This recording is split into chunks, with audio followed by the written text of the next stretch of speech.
40 লাখ টাকা বাজেটে আসলে কি রিকন্ডিশন টয়োটা করোলা ক্রস গাড়ি কেনা যায়? চলুন আজকে ভিডিওর মাধ্যমে জেনে নিই। আসসালামু আলাইকুম, আমি মেহেদী জামান গাড়ি import.com.bd থেকে আপনাদের সবাইকে স্বাগতম জানাচ্ছি আজকের ভিডিওতে। আমাদেরকে অনেকে বিভিন্ন রেফারেন্স দেখান যে মার্কেটে তো বিভিন্ন অনলাইনে বা ফেসবুক পেজে বা মার্কেট প্লেসে ওয়েবসাইটে 40 লাখ টাকা করোলা ক্রস গাড়ি অ্যাডভার্টাইজমেন্ট দেওয়া আছে। এটা কতটুকু যৌক্তিক সেটাই আজকে ভিডিওতে আমরা দেখব। এই প্রশ্নের উত্তর দিতে গেলে আমাদেরকে একটু গভীরে যেতে হবে। যেমন ধরেন আগে জানতে হবে টয়োটার করোলা ক্রসে কয়টা প্যাকেজ পাওয়া যায়। এটা বেসিক্যালি ৩টা প্যাকেজ হয়। একদম বেসিক প্যাকেজটা হলো এস, এরপর জি, দেন হলো জেল। এস প্যাকেজটা মানে হলো একদম বেসিক ক্রিম।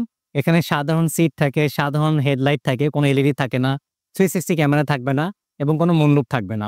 জি প্যাকেজটা একটু আপডেটেড এবং জেড প্যাকেজটা হলো মার্কেটে সবচেয়ে ডিমান্ডেবল। কারণ জেড প্যাকেজে থাকে আপনার sequential turning light, 360 camera, moonroof, parking sensor থেকে শুরু করে আর অনেক ফিচার্স। সো এই ৩টা প্যাকেজের মধ্যে জেড প্যাকেজটা হলো টপ ট্রিম, এস প্যাকেজটা হলো একদম লোয়েস্ট ট্রিম। এটা একটু আপনারা মাথায় রাখবেন। এরপরে আসে মাইলেজের বিষয়। জাপানে যেসব গাড়ি ৯০,০০০ থেকে ১,০০,০০০ কিলোমিটার চলেছে, স্বাভাবিকভাবে সেগুলোর দাম অনেক কম। আর যেসব গাড়ি আপনার ২০-২৫ হাজার মাইলেজে চলে, সেইগুলো কিন্তু প্রিমিয়াম ক্যাটাগরি গাড়ি এবং দামও অনেক বেশি হয়। তবে দাম নির্ধারণের ক্ষেত্রে অকশন গ্রেডটাও একটা বড় ম্যাটার। কারণ আপনার 4.5 বা 5 পয়েন্টের গাড়ির দাম আপনার ডেফিনেটলি অনেক বেশি, কারণ এগুলো অনেকটা নতুনের মতো। আরো কিছু গ্রেড হয়, যেমন আপনার 3.5 বা আর গ্রেড।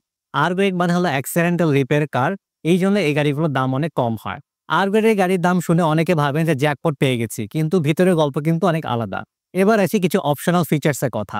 যদি মুনরুফ এবং 360 ক্যামেরা না থাকে, সেক্ষেত্রে গাড়ির দাম অনেকটাই কমে যায়। জাস্ট ফর এক্সাম্পল, 2021 মডেলের জেড প্যাকেজের একটা টয়োটা করোলা ক্রস যদি মুনরুফ এবং 360 ক্যামেরা সহ হয়, 4.5 গ্রেড, ২০-২৫ হাজার কিলোমিটার চলা, গাড়িটার দাম মিনিমাম ৪৬ থেকে ৪৭ লাখ টাকা হবে। কিন্তু ঠিক একই গাড়ি যদি মুনরুফ না থাকে, তখন গাড়িটার দাম ৪৫ লাখ টাকা নেমে আসবে এবং সাথে যদি 360 ক্যামেরা না থাকে, তখন আরো ১ লাখ টাকা কমে যাবে।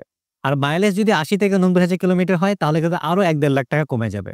সো এইভাবে যদি আপনি ধাপে ধাপে ফিচার্স বা গ্রেড বা মাইলেজ অ্যাডজাস্ট করতে থাকেন, তখন গাড়ির দাম ধাপে ধাপে কমতে আসবে। তখন দেখা যাবে যে ৪৫ লাখ টাকা থেকে গাড়ির দাম কমে ৪০ লাখ টাকা চলে আসছে। এইভাবে যদি আপনি এক ধাপ করে ফিচার্স বা গ্রেড বা মাইলেজ অ্যাডজাস্ট করতে থাকেন, ৪০ লাখ টাকায় করোলা ক্রস পাওয়া একদম সম্ভব। তবে সেটা হবে এস প্যাকেজ বা জি প্যাকেজ, কিন্তু বেশি মাইলেজ চালানো, ফিচার কিছুটা কম থাকা ইত্যাদি। সো আশা করি আপনারা বুঝতে পেরেছেন যে ভালো পয়েন্ট এবং লো মাইলেজের গাড়ির দাম কিন্তু অনেক বেশি এবং সেটাকে যদি আপনি কাস্টমাইজ করে একটা একটা করে ফিচার কমান, মাইলেজ বাড়ান, অপশন গ্রেড বাড়িয়ে দেন, পুয়ার পয়েন্ট কিনেন, তখন আপনার গাড়ির দাম কমতে আসে। জেড প্যাকেজ থেকে এস প্যাকেজে চলে আসলে তখন আপনি ৪০ লাখ টাকা পসিবল। সো আপনি অ্যাকচুয়ালি কি চাচ্ছেন, আপনার রিকোয়ারমেন্ট অনুযায়ী আপনারা আমাদেরকে নক করতে পারেন। আমরা যে শুধু রেডি স্টকে গাড়ি বিক্রি করি তা না, আমরা আপনার রিকোয়ারমেন্ট এবং বাজেট অনুযায়ী জাপানের কার অপশন থেকে গাড়ি সোর্স করে বাংলাদেশে ইম্পোর্ট করে দিতে পারি। আপনার বাজেট যদি ৪০ লাখ টাকা হয়, সেটাও পসিবল। আপনার বাজেট যদি ৪৫ লাখ টাকা হয়, সেটাও পসিবল। সো কোন গাড়িটা কিনতে চান সেটা জানিয়ে আমাদেরকে আজই নক করুন। স্ক্রিনে দেখানো নাম্বারগুলোতে হোয়াটসঅ্যাপে নক করতে পারেন। আমাদের সাথে যোগাযোগ করার ঠিকানা হলো উত্তরা পাওয়েল কার্নাশিং shopping centre, level 1 parking area. এছাড়াও আমাদের ওয়েবসাইট ভিজিট করতে পারেন। আমাদের ওয়েবসাইট হলো গাড়ি import.com.bd। সেখানে গিয়ে স্টক লিস্টে ক্লিক করলে আপনারা আমাদের রেডি স্টকের গাড়িগুলো প্রাইস এবং ডিটেইলস সহ পেয়ে যাবেন।